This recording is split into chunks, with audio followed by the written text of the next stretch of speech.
বাড়িতে কিন্তু এই ধরনের অনেক পুরনো জামা কাপড় থাকেই, যে কাপড়গুলো লাগে না বা কাপড়ের টুকরো আমাদের পরেই থাকে।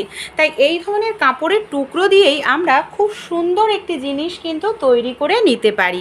কিভাবে তৈরি করব চলুন দেখে নিই। এখানে যে কি করতে হবে, যদি আপনাদের বড় কাপড় থাকে অবশ্যই আপনারা কাপড়টাকে সরু সরু করে কেটে নেবেন। আমি এখানে দেখুন দুটো কালার ব্যবহার করব। এমন কালার ব্যবহার করতে হবে যে কালারগুলো খুব সুন্দরভাবে ফুটে ওঠে। পুরনো নাইটি, পুরনো গেঞ্জি বা বাড়িতে পুরনো জামা কাপড় থাকলে, ব্লাউজের পিস থাকলে যেগুলো নষ্ট হয়ে গেছে সেগুলোই আপনারা এখানে নিয়ে নেবেন, যেটা কোনো কাজেই আপনাদের লাগে না। তারপর দেখুন আমি এইভাবে এটাকে সরু করে কেটে নিচ্ছি। এইভাবেই আমাদের কেটে নিতে হবে। অনেকগুলো টুকরো আগে থাকতেই এখানে আমি করে রেখেছি। এবার আমরা জয়েন্ট করার জন্য কোনো রকম সেলাই করব না। কিভাবে তাহলে সেলাই ছাড়াই জয়েন্ট করব, এইভাবে দেখুন নিয়ে নেব। আমি দুটো কালার বললাম, এমন কালার নিতে হবে যে কালারগুলো ফোটে, মানে দেখতে ভালো লাগে। এবার এই দুটো নিয়ে একসঙ্গে ভাঁজ করে নিলাম। তারপর আমরা কিছুটা অংশ কেটে নিচ্ছি। এই দেখুন এইভাবে আমি এখানে কিছুটা অংশ কেটে নিলাম। দুটো কাপড়ই এইভাবে, এই দেখতে পাচ্ছেন, এই দেখুন কিছুটা কেটে নিয়েছি। এবার আমরা কি করব, এইভাবে একটা টুকরোর ওপর আরও একটি টুকরো রাখবো, আর একটা টুকরোর মাথাটাকে এইভাবে ছিদ্রের মধ্যে ঢুকিয়ে দেব। তাহলেই দেখুন কত সুন্দর একটি গিট তৈরি হয়ে গেল কোনো রকম সেলাই ছাড়াই। এইভাবেই আমরা গিটগুলোকে তৈরি করে নেব। এবার দেখুন দুটো কালার আমাদের একসঙ্গে জয়েন করতে হবে। আমি এখানে দুটো কালার নিয়েছি, একটি কালো আর একটি সাদা কালার। আপনারাও এমন এমন কালার চুজ করবেন, মানে নেবেন যে কালারগুলো খুব সুন্দরভাবে ফুটে ওঠে আর দেখতে ভালো লাগে, এমন ধরনের কালার নেবেন। এবার দুটো কালারের একসঙ্গে কাপড় এইভাবে রাখবো, রেখে তারপর এটাকে এইভাবে ঢুকিয়ে দেব।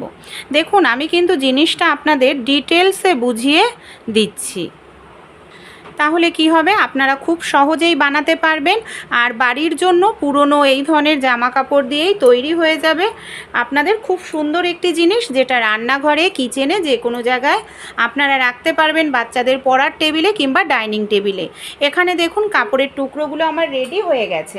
এবার আমি কি করছি, আমাদের বাড়িতে যে এই ধরনের কন্টেনার থাকে, মিষ্টির হোক কিংবা যে কোনো ধরনের কন্টেনার দেখা যায় পুরনো হয়ে গেছে, ঢাকনা নেই, এখানে আমি একটি প্লাস্টিকের নর্মাল কন্টেনার নিয়েছি, যেটা কোনো কাজেই দেখুন লাগে না এই ধরনের কন্টেনার।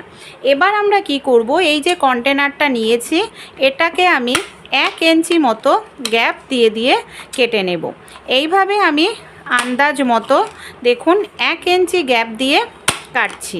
এই দেখুন, আর নিচের অংশটা কিন্তু জোড়া রেখে নিয়েছি, দেখতে পাচ্ছেন, এই দেখুন এইভাবে 1 ইঞ্চি গ্যাপ দিয়ে দিয়ে পুরোটাই আমরা গোল করে ঘুরিয়ে কাটবো। এই দেখুন পুরোটাই আমি কেটে নিয়েছি। যে জিনিসটা আমরা ফেলে দিই সেটা দিয়েই তৈরি হয়ে যাবে 2 থেকে 3 মিনিটের মধ্যে দারুণ একটি জিনিস। এবার কি করব, এই যে এইভাবে আমরা যে কাপড়টাকে রেডি করে নিলাম সেটাকে এইভাবে ঢুকিয়ে নেব। এবার দেখুন এইভাবে আমাদের বুনতে হবে, একটাকে ভেতরে ঢোকাবো আর একটাকে এইভাবে বাইরে। এইভাবে কিছুটা সময় যখন করবেন, এই দেখুন এইভাবে করতে হবে। আর যখন আমরা করব তখন কিন্তু জিনিসটা খুব টাইট বা খুব ঢেলা করে করব না, নর্মালভাবে এটাকে বুনতে হবে, আর তাহলেই সুন্দর একটি জিনিস তৈরি হয়ে যাবে। এটা তৈরি করতে খুব সময় লাগে না, কিন্তু সংসারের কাজে আমরা ব্যবহার করতে পারি। এই দেখুন এখানে দেখুন আমার একটা লাইন কমপ্লিট হয়ে গেছে। একইভাবে আবারও আমি আরও একটি লাইন শুরু করেছি। এই যে এইগুলো যদি একটু ওপরে উঠে যায়, এইভাবে একটু হাত দিয়ে আপনারা একটু টেনে নিচের দিকে দিয়ে দেবেন, তাহলে এই জিনিসটা নিচের দিকে চলে আসবে। একটা দুটো লাইন যখন বোনা হবে তখনই কিন্তু ডিজাইনটা আমাদের ভালোভাবে বোঝা যাবে। দেখুন কিছুটা এখানে বুনে নিয়েছি। এবার আপনারা আশা করছি বুঝতে পারছেন যে ডিজাইনটা কেমন তৈরি হচ্ছে। কিছুটা বুনে নিলে তাহলেই কিন্তু বোঝা যায় যে আমরা কেমন ডিজাইনটা করছি এখানে। আর দেখুন এইভাবে যদি আপনারা করেন এটা কিন্তু অনেক কাজে আপনারা ব্যবহার করতে পারবেন। আপনাদের ঘরবাড়িটাও অগোছালো মনে হবে না, দেখতেও সুন্দর লাগবে। এখানে আমার কাপড়টা শেষ হয়ে গেছে। একইভাবে আবার আমরা কাপড়টাকে এইভাবে জুড়িয়ে নেব। এই দেখুন কিছুটা অংশ বুনে নিয়েছি, চলুন এবার কাপড় একইভাবে জুড়ে নিই। প্রথমে আমরা যেরকমভাবে জুড়েছিলাম এইখানে এই দেখুন দুটো কাপড়ের টুকরো আমি একসাথে রেখে এইভাবে আমি কিছুটা অংশ কেটে নিলাম। তারপর দুটোর ছিদ্রকে একসঙ্গে রাখবো, রেখে এইভাবে ঢুকিয়ে দিলেই দেখবেন খুব সুন্দরভাবে গিঁট বেঁধে যায়, কোনো রকম মানে সেলাই করার প্রয়োজন পড়ে না। এবারও চলুন আবার আমরা এইভাবেই বুনে নিই। আর প্রথমেই বললাম খুব টাইট করা যাবে না, মিডিয়ামে রেখে এটাকে বুনতে হবে। এবার কালোটার কাপড়ও দেখুন শেষ হয়ে গেছে, একইভাবে কালোটাকেও আমি জুড়ে নেব। আপনারা কিন্তু এখানে চাইলে আরও অন্য কালারও ইউজ করতে পারেন, তাহলে জিনিসটা আরও আপনাদের কালারফুল তৈরি হবে, আরও কিন্তু ভালো লাগবে। এখানে দেখুন এইভাবেই আমি বুনে নিচ্ছি। আর এটা আপনারা যে নিজে হাতে তৈরি করেছেন এত কম সময়ের মধ্যে কেউ যদি দেখে সে কিন্তু বুঝতেই পারবে না যে এটা আপনাদের নিজে হাতে তৈরি করা। দেখুন একদম শেষের দিকে চলে এসেছি আমরা, আর কতটা সুন্দর লাগছে জিনিসটা আমাদের। এটা আমরা পুরোটা কাপড় যতটা আছে ততটা বুনে নেব এইভাবে। এবার দেখুন এইভাবেই তো আমি বুনে নিয়েছি। এই মাথাটা এখানে আমার শেষ হয়ে যাচ্ছে, যে মাথাটা যেখানে শেষ হবে কি করব, এইভাবে আমি একটু গুটিয়ে নিচ্ছি। তারপর এখানে কাঁচি বা সরু কিছু নিয়ে নেবেন, এটাকে এই মাথাটাকে এইভাবে আপনারা ভেতরে ঢুকিয়ে দেবেন, তাহলে মাথাটা আর খুলবে না।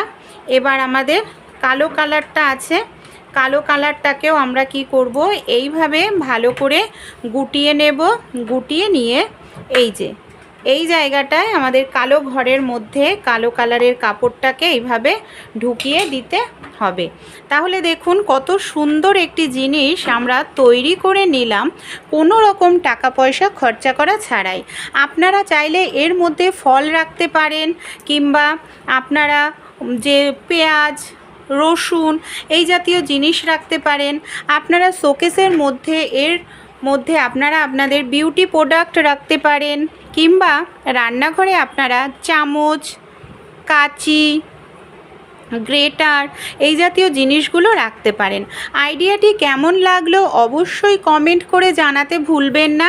আর যেহেতু কন্টেনারটার ওপরের দিকটা আমি কেটে নিইনি, তাই কোনো রকম ধার নেই, দেখুন একদম প্লেন রয়েছে ওপরের দিকটা। এটা কিন্তু কোনোভাবেই খুলবেও না, আর কোনো রকম সেলাই করার প্রয়োজনও পড়বে না। আইডিয়াটি ভালো লাগলে অবশ্যই নিজেরাও বাড়িতে তৈরি করবেন, আপনাদের বন্ধুবান্ধবদের